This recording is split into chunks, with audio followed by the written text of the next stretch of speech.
bananzambe bakolanda déjà liloba. Les témoignages oyo na lina pesa mo pona mutu moko aza abattu. Bato baza na bomo inde ba témoignaka. Mukufi a témoignaka te. Ya lokuta pe koti ya bon en tant que témoin banda témoigner ta preuve te tondi makaka.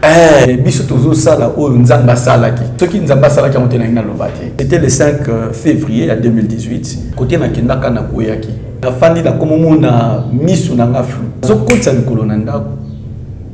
Na bandio sanza. Nazo sanza bisanza ya verre. Babando perfusé pour nous remonter tension. Nde maman Tiffany passe dans nzoto sike banda. Nasali échographie malade ezate. Nasali radio malade ezate. Mais so kosimbi la moto na nzoto nazaka 39 40. Maman prophétesse tangwaye a kotika na ndako talinga ka bomba mo banyo sakola. Lokola bacha poison bazo la poison wana e boma yo bande ko boma ote ba oto beto lisasi aputu. Kokota bazo kota ngai na salle ya radiologie kureke bango muto boyeli biso boyeni na rita mais na minute on est tozabo ata to sali loko na aubikate nde ba yoana eloko ozanango yo ozana ba intesté longo bilamba lati baka akotisinga musapina nis abendi bwa bimisi salite abina minute oyo ata to fongoli libumu eloko osala ezate parce que il commis déjà na retard. Même si docteur fongola nga libumu. Nyoso okuta na libumu nga bimisa. Nde na signaka. Même si docteur boy, on nazo signer, na signer vie nga na signer kufa na ngati. Parce que ça na batu ba signer ba lwa na bango moko. Akoti singa na kati ya salle d'op. Na kuta ba docteur, ba infirmier, na ba stagiaire na bloc notes. Donc nga na zala ki kana bango ya étude. Na beta 4 jours na sala ka gaz te na liaka te na lobaka te bazongisa nga ka mai lokola ba docteur ba yebaki déjà selo bango kinga na okufa na nga moyen ya osala autrement izalaki te.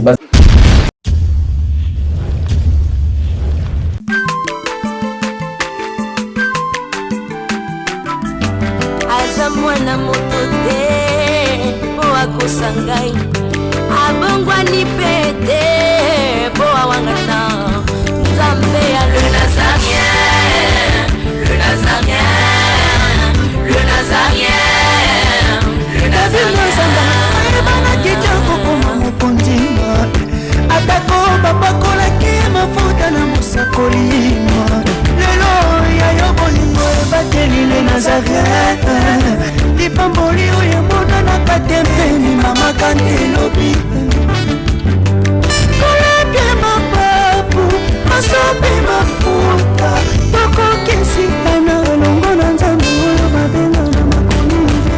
Il est le soleil levant du matin, il s'appelle Jésus-Christ de Nazareth. Shalom, bienvenue. Des gens dans cette émission témoignage chez les Nazaréens avec la princesse Madame Tiffany Mokwa, l'évangéliste. Nous vous aimons beaucoup de l'amour de Christ. Aujourd'hui, nous recevons comme invité le pasteur Richard, pas le pasteur Richard Nyekese Mangano, mais le présentateur des émissions, c'est mon confrère aussi. Mais c'est un homme de Dieu, il a expérimenté des choses à quoi expliquer bien à long et à large. Mais avant tout, comme à l'accoutumée, il veut vouloir faire derrière la caméra. Alain Kiakala, est-ce que vous pouvez balancer cet élément pour la gloire de notre Seigneur Jésus-Christ?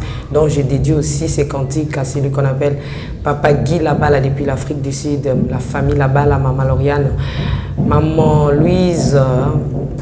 On est ensemble. Marlène Bouillet aime beaucoup de l'amour de Christ. Neka Bandekobé Moko. Zambamona en États-Unis. Maman Betty Kokelea, Papa Dio, des salutations, David, Hendrix et tout le monde qui sont là-bas. Nous vous aimons beaucoup. Pourquoi pas Maman Fouratabou et Papa Caïs. On est ensemble, maman. Je t'aime beaucoup. Des big salutations à Maman Madekebani, Maman Ami. I love you so much, maman. Des big salutations à maman Marie-Claire Kawa. Je vous dédie ces cantiques à la famille Les Nazaréens. Régis Sonnoir se retrouve tout juste après. Régis, à vous.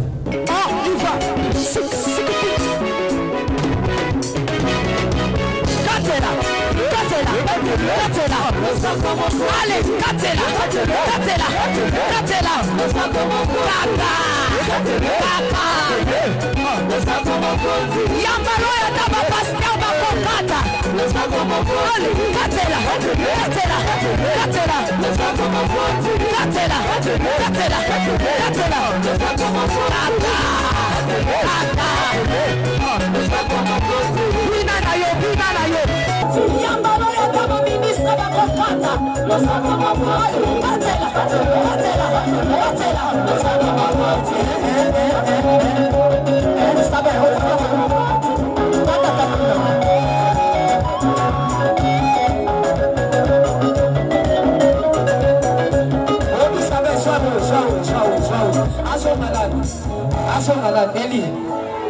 Ok, donc à Roland.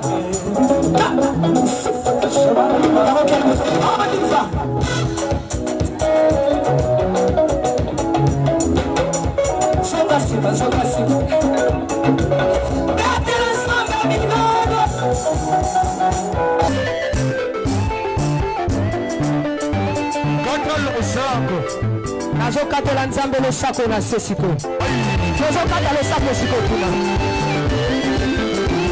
nalingi nakatela nzambe losako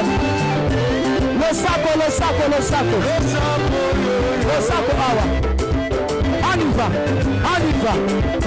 ale katela ale tozozonga sikoyo tozozonga tikelanga nzela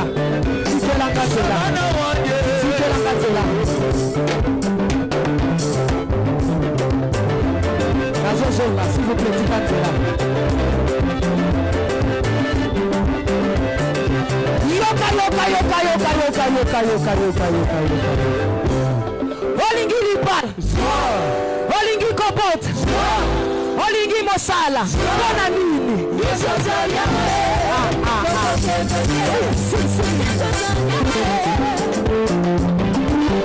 mobaya mungu iko wapi mabe ya nzambe eza wapi nayambeli bino Pasteur Richard. Shalom Queen Made. Bato bakotala babi Pasteur Richard Nyekeseo, non c'est le Pasteur Richard. Oh, il y a chroniqueur, présentateur, il y a émission. Bonne santé, l'âme de Dieu. Oui, ça va trop bien. Tu nous as fait grâce de mon journée. Gloire à l'agneau. Bananzame va Kolanda déjà aller là-bas. Oui, maman Tiffany, merci. Queen Made, on a occasion de Pessibiso. Il y a aussi la Bananzame. Naïe pour partager na Bananzame expérience oyo et témoignage oyo. Et témoignage oyo na lina pesa mo pour na mutu moko aza abattu. OK. Mutu moko aza fatigué. Mutu moko azomona ke vie na ye komi na suka. Akoka lisusu ko tambola te, akoka suko marcher te pour tango mususu malade quotidien na nzoto ne fandi. Nde na ko partager na une expérience oyo. Pe na ko yebisa ndeko na acha foi pa na Nzambe. Oyo Nzambe asala pona nga o nazo témoigner awa Dieu est capable de faire ça na bomo inaye. Est-ce que témoignage pesa na litomba? Oui, maman Tiffany, témoignage eza na litomba. Na sepela na Bible zoloba bato baza na bomo inde ba témoignaka. Mukufi a témoignaka te. Tant que les témoigner litomba na mwesane, ils ont rendre gloire pa Nzambe. Ils ont la qui se pas na Nzambe ki Nzambe za munene na Nzambe sala. Bon, il y a le coup tapé côté vraiment en temps témoigner banda témoigner ta prévité ton dima kaka. Ton dima. Wana oyo bato bazo ya kusala pona lokuta italibango. Mais biso tozo sala oyo Nzamba sala ki. Soki Nzamba sala ki te to ya koloba te. Ayo Nzambe. Oyo Nzamba sala ki. Na kati nanga. C'est-à-dire ce que Dieu a fait dans ma vie. Oyo Nzambe asala ki na kati ya vie nanga, ya mone ko partager pa ina bato. Ce qui nous a passé à la quarantaine de l'obati. Merci, Maman Tiffany. Nalingi d'abord naïb salaba dans Nzambe ou bazola dabiso que kosambi les amalam. Amen. Mais kosambi la ya solo. Nzamba salakanga grâce à partir déjà il y a 7 ans. Na comme kosale la ye wana to parce que biso famille to botame ki na famille to zalaki to zali ba protestant. Donc, une grande famille, ils sont protestants. Déjà, à l'âge de 7 ans, nous sommes dirigeants de l'école de dimanche, chorale l'école de dimanche, où nous sommes à Sepco, où nous sommes à Sepco, mais à l'époque, ils étaient à Sebezo. Alors, nous sommes dans le quartier Livoulou, nous sommes dans quartier Livoulou Malam, ils sont à Sebezo, où ils sont juste dans le quartier Mbanzalim, Sebezo Mbanzalim 1. Alors, je quittais là-bas. Si na livulu kuna pona kende na Mbanzale ba kuna pona kende kosala la Nzambe parce que maman na mazaki diaconesse na yembi ba chorale kolongwa na ngawa na yiko batana chorale ba mikolo ba papa mobimba kaka ngana zaki mwana mki à l'époque j'avais déjà 9 ans 10 à 9 ans et je chantais tellement que bazo benga ngai soliste ya chorale nazali pe mukuse makasi so nazo yemba fo ba matisanga likolo ya mesa. Donc c'était ça. Eza pona la kisabana na Nzambe, Nzamba bosa na bula mutu salela kaite. Au fur et à mesure nazo tambola na Nzambe, mais tant to komaki na année 90, isalaki ke na quitté église protestante, c'est besoin. Na ya na église des réveils. L'église des réveils ba ndiko ba yebi. Protester à la réveil. Pardon? Protester à la Non, protester ça beaucoup plus na kata ba communauté. Mais communauté, il y a l'église des réveils, il y a un mouvement de réveil où il y a qui na Congo, na Kinshasa à l'époque. Alors na 90 déjà tous allaki na mouvement moko ya makasi na niveau cité Salongo, basé ko benga GEPS. Alors groupe de prière de Salongo. Tous allaki kuna ou ana tous allaki ko kamba na papa Sita Lemba, papa Futi Lemba, pasteur René Massassou azana na Rwanda. Donc, ils ont mouvement wana. Et à un certain moment, to kitaki biso to kitaki GEPS, to ki kosala lanzambe na église Bonne Nouvelle. Na Bonne Nouvelle kuna nazalaki déjà comme évangéliste. Na badaki côté ya nazo sala musala évangélisation. En tout cas, to sala ki nzambe comme il faut. Je suis venu pour dire ceci. Moto to sala lanzambe. Lelo bato ko sala lanzambe zo lingara nzamba fukai. Mais d'une manière ou d'une autre, Dieu paye. Amen. Attends, ma foutu na mutu kate. Attends, ma foutu na kotonga immeuble te. Mais il y aura un jour, Dieu va te bénir. Dieu va te payer. Na musala ou sala kana likambu moko. Maman Tiffany, imaginez un peu depuis 2000. Tala ndenge na zaboué. Mais on a na 2002. Na kwa osala mula ini ni longi ndenge. Mais na 2002 na zote ya déjà évangile. Na longo ki tchasa na mati bateau. Na ke na villa bandi nous pona côté. Donc, il faut dans l'église moko, aux autres, il y a Hermos, il y a Batubazo, Kamwa. Et maman, moi, nous ça, ça rend rien que pour l'évangile. Place où il y a des moutoutés, où il y a des familles, mais il y a des en tout cas, c'était ça, nous allons tous aller dans Zambé. Alors, pendant combien nous avons témoignages, vraiment, on a beaucoup plus de la Kolanda Mingi. Témoignage Oyo. Na sepela David, dans le livre, il y a Psaume chapitre 23. Dans le verset 4, David a lobby. Même quand je marche dans la vallée de l'ombre de la mort, je ne crains aucun mal. Ata nazo tambola na lubwa kuna kufa nga nazo bangelo côté. Na 5e partie de David alobi boé. Alobi tu dresses devant moi une table à face de mes adversaires. Nengo zawana ozana ba adversaire. Et un bateau va s'épeler à noter. Baza ba adversaire na yo. Et ça na bateau yo tango mususu lelo même musala zo sala oyo ba bandi kolokela yo, bastu sa ndenge na ndenge po basil sa vie na yo. Eza ba adversaire na yo. Mais déjà nous oza na face na ngala na yebiso ke ne crée rien. Nzamba ko table liboso na ona ba adversaire na yo. Na mbele bisa ndeko mo za malade, ndeko mo za na problème zo la biso. Nena yebiso boye nzamba zo table na ye en face à ba adversaire na yo. Oyebiso ki nzamba table na ye yo na ba adversaire na. Maman Tiffany, c'est-à-dire au moment table de tofandi boya nzamba ya tie yango yo na nga toza banguna. Soit nga za adversaire na yo to yo za adversaire na nga. Imagine azuya ndenge nzamba sala ka likambo la suko a table. Or la table de Dieu c'est pour apporter la justice. Amen. Ce qui est justice na ye et ye pas kata likambo ya yo na banguna na yo. C'est les alikambo comme la kingai. L'année 2018, c'était le 5 février 2018. Na bimaka na kenda kotala ndeko moko vers Mpasa to bande ko solane masolo moko côté na kenda kana koyaki. Na salaka forte fièvre car la place na fandi na bela kate le côté mais na komé ko ka mukolo na malili ko banda na makolo tina mutu. Na bando lenga ya makasi. Na bisi bande ko na bi moyen to continuer za te fona zonga. C'était vers 10 heures. Alors je me suis dit peut-être pour la bimaki très tôt le matin je n'ai pas mangé. Na mukana na melaji, na mikana peut-être ça peut m'aider. Na melakaji, na liengu banesika na zaki mesana pateni. Na fandi na komomo na misu na ngafu. Na ye na matina vola ya mutu kana longwa mais ebandai ko simbate. Nazo mono dirait na komili kolo. Na tuni bandeko bazala ki wana est-ce que ça na ndeko mo bokumba mutu ka wa idenga. Alors ndeko na edakanga kolongwa mpasa akumbelenga mutu kato yeti na ndaku na kasavu. Ta on a koma ki pa inanga na kasavu. Nazo kotsa likolo na ndaku. Na bandio sanza. Nazo sanza bisanza ya verre. Nazo sanza bisanza ya verre. C'est de là tout est parti. Mukolongo ba tchenda yi ba meminga na hôpital, to komi na hôpital batali tension na ngeza ki akokita makasi. bato l'hôpital il faut pas perfuser ngai babando perfuser pour ne remonter tension nde maman Tiffany pasi na nzoto esike banda maman Tiffany na bande ko sala ba fièvre ba 40 39 40 ko banda le 5 février na bando tatone komila bakisi na ke komona ba médecin na comme pas médecin moko tozalaka na pour ne pas parce que le lot a changé le langage ça aussi je voulais dire aux gens bato ba mesano nazalaka na médecin na ngaité biso tozana médecin na biso c'est Christ parce que ba médecin oyo mokili bazana ba médecin oyo bazo tatone na bango nga na komi pas ya médecin diagnostiquer nga ya lobi na nga faut ça l'échographie na ça l'échographie maladie ezate na ça radio maladie ezate mais ce aussi ninga la moto na nzoto nazana 39 40 na yoka ke loko tambola nga ko banana se ya makolo ti na suki soki bandengwana mais eloko zo kam sangizani nazana moto fièvre makasi mais nazo transpirer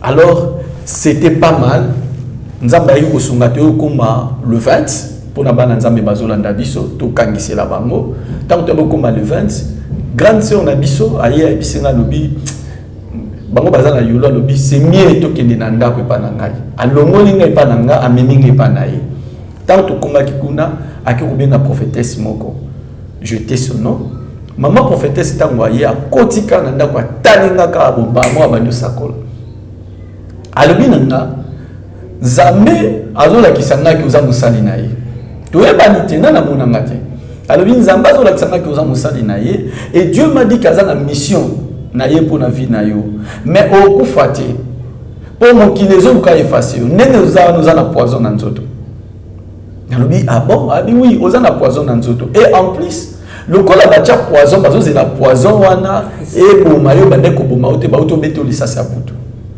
oza na lisasi na kati ya libumu Queen Mother na place na fandaki na ebisika nzambe loko moko na ebisi nzambe je ne mourrai pas je vivrai na ebisa ka nzambe loko wana c'était déjà le 20 maman na lobi na nga bon na yebi maman moko asala ka kisi ya poison faut bopesa mongo na bengisa maman wana aya po asala test na ya poison et en plus apesa yo na kisi ya poison mais moi Dieu m'a dit que ça na poison na nzoto. Même si maman a ok, pour moi, il y a combien? Oh, il y a $100. À ce qui $100, on a payé maman. Maman qui a la kinga royal lobby à 10h. Na boutu ya le 20 poto comme le 21 la nuit. Na kangata me souté. Na kangata le souté maman Tiffany. Na sala ka ba fièvre ya makasi. Alors le matin na 6h ni esika na ko sala crise. Na ya ba kiti na ba mesa. Ah, atanya ukondoko na mona yo na chayo na mwamba na minito na kata bena katikata saga fufu. Oui, alors est-ce que tu bonjour Boni et le côté et puis qu'il y a mon bureau à travailler tes micros donc dès que ça on a eu galère na niveau 0 tout ça la boy ngai naza na mbongo vraiment mingi te mais nazo tshela bino mo mutio naza nango na agence moko boye Nazareta. Sarita c'est du sérieux.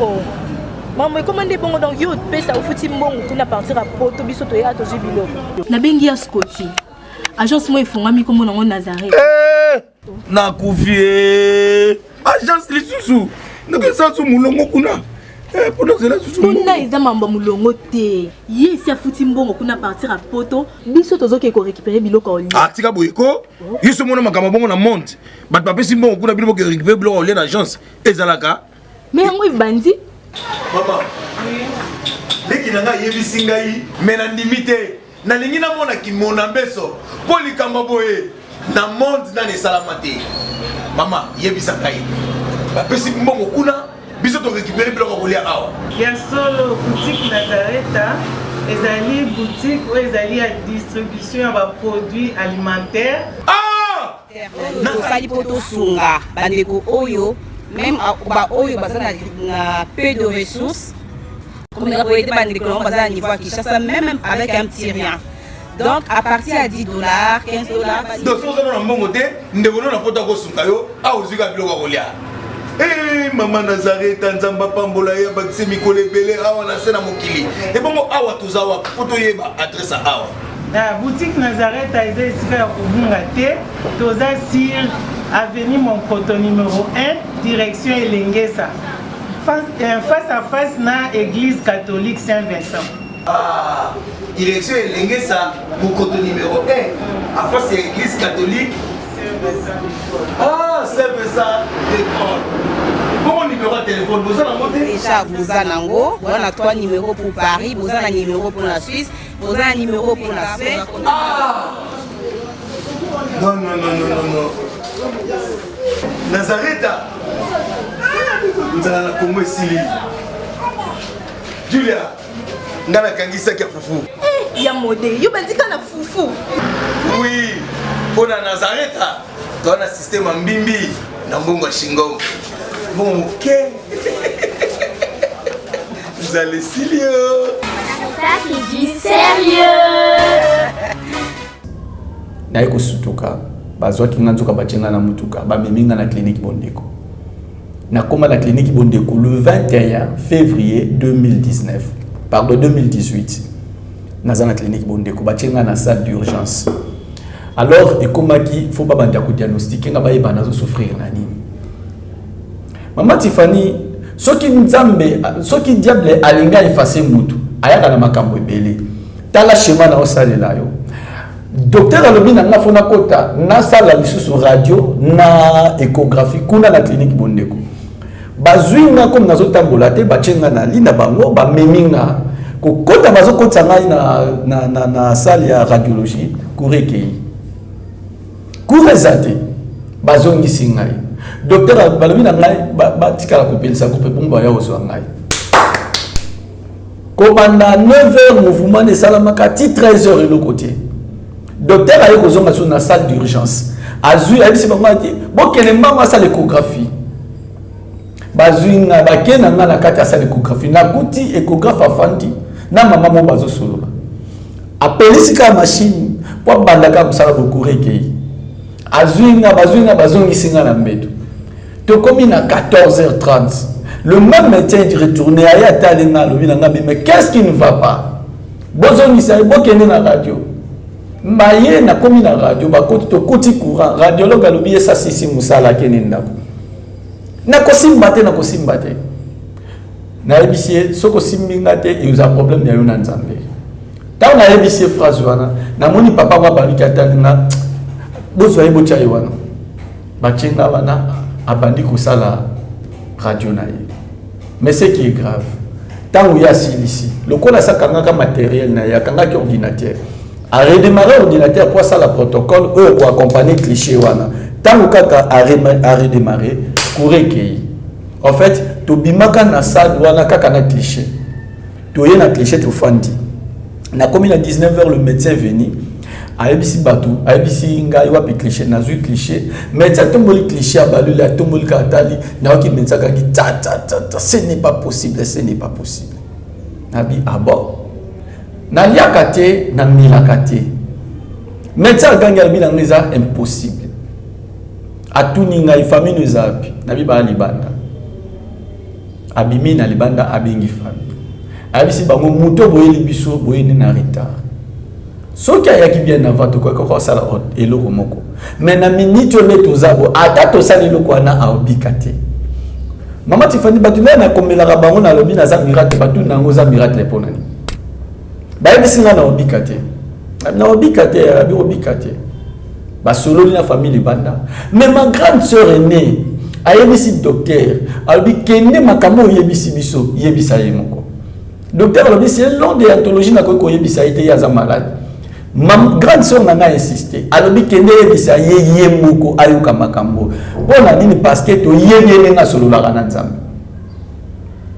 vous comprenez to yebye nga solo la kana nzambe kende asolola tant bayaki to fandi na docteur abisinga on m'a dit que vous a pasteur Nathalie Nandimi oui alobi nanga bon selon déontologie to ko yebisa ote mais ce qui to yebisa zaka ke bayinu na retard nde bayewana eloko ozanango yo ozana ben testé na yo za déjà déchiqueté Celle au salaka, ils ont ba fausse celle éthique à la kaona libumu il y a yo.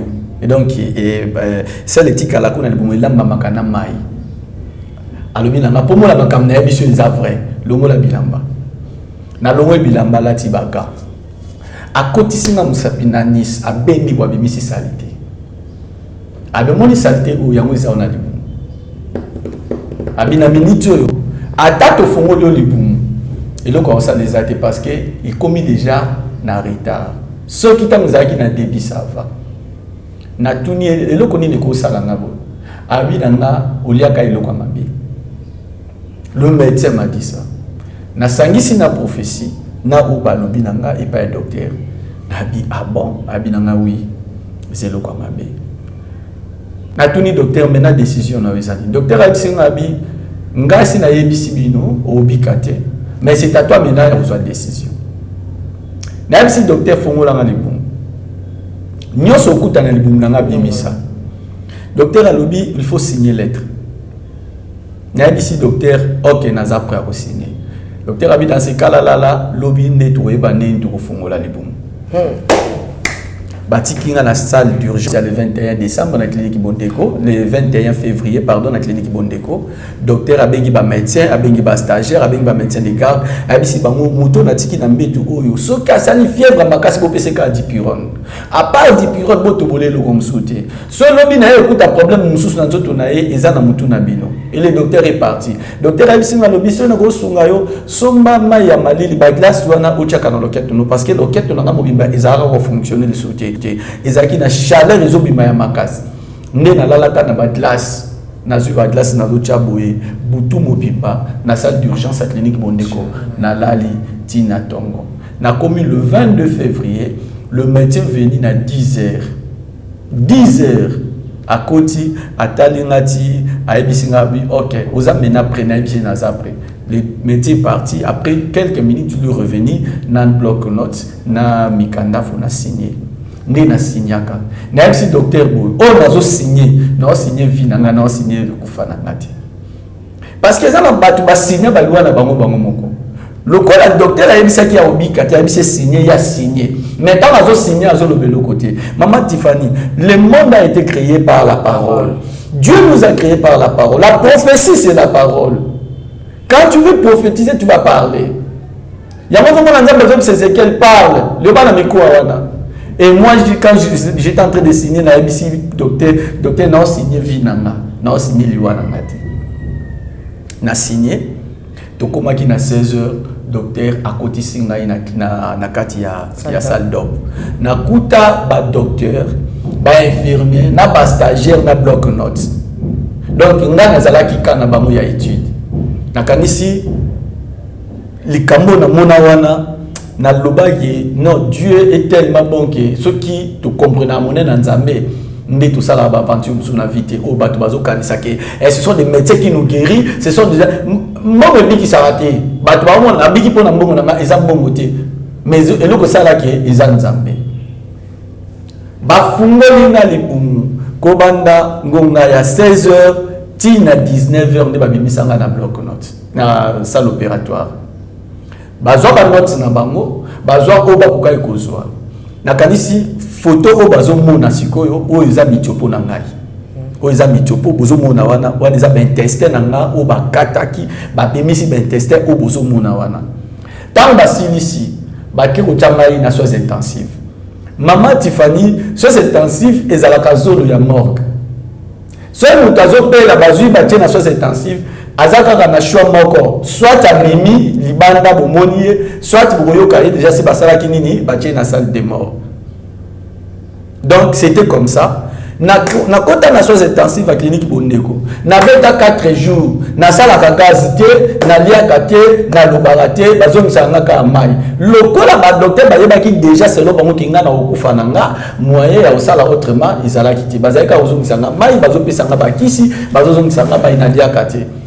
Na butu ya 4e jour poto comme na 5e jour discussion zalaki d'abord na moi entre médecin ou ya traitant ou ya opéra ki ngana ba médecin mususu comment azo sala ka gazité et le médecin disait à tout moment quand na ye et si to yebisa ye muko ayebi kana ye kaya mo ayebi ki na yebi nini na okufa Ah non, Dieu est merveilleux. Nanga ebisa ndeko nanga mwasi ya mobali ozolandanga. Même so balobano okufa.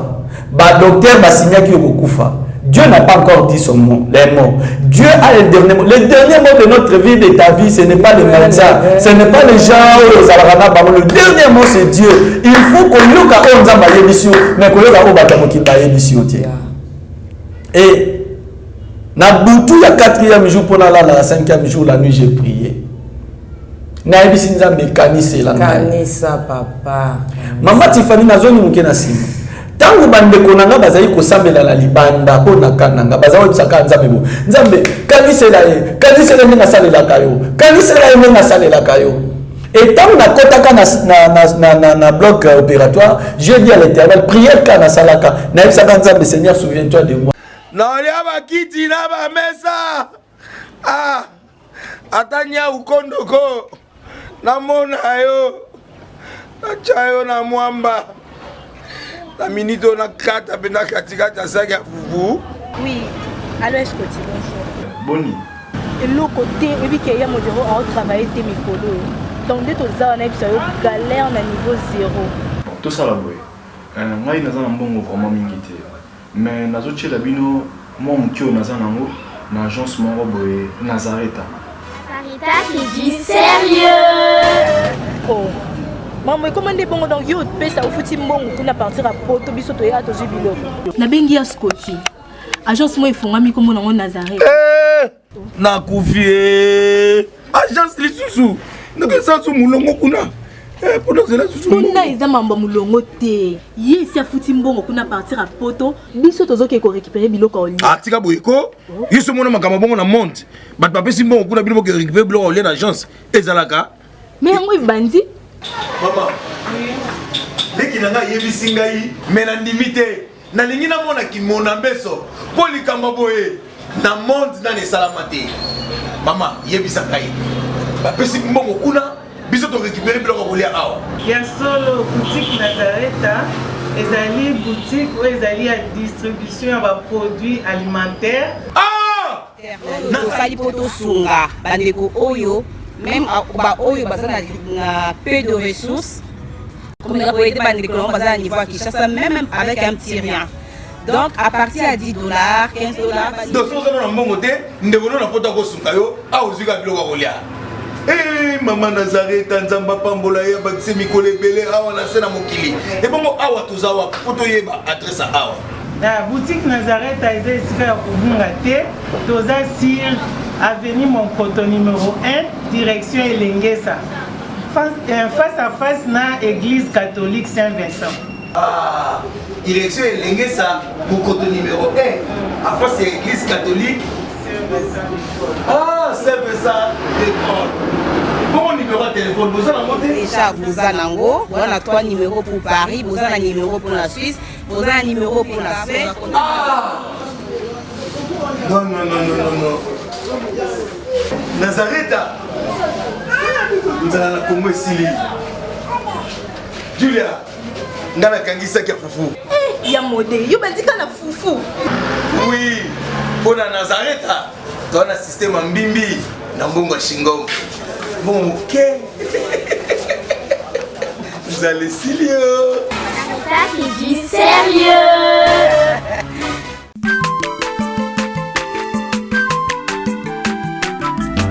Aza mwana moto te po akosangai abongwani pete po awangata Nzambe ya le Nazarien, le Nazarien, le Nazarien, le Nazarien. Bana kitoko koma mokondima atako babakolaki mafuta na mosakolima lelo yayo bolingo ebateli le Nazareth lipamboli oyo emonanaka tempeni mama kandelobi kolapie mapapu masopi mafuta tokokisika na elongo na Nzambe oyo babenga na makomi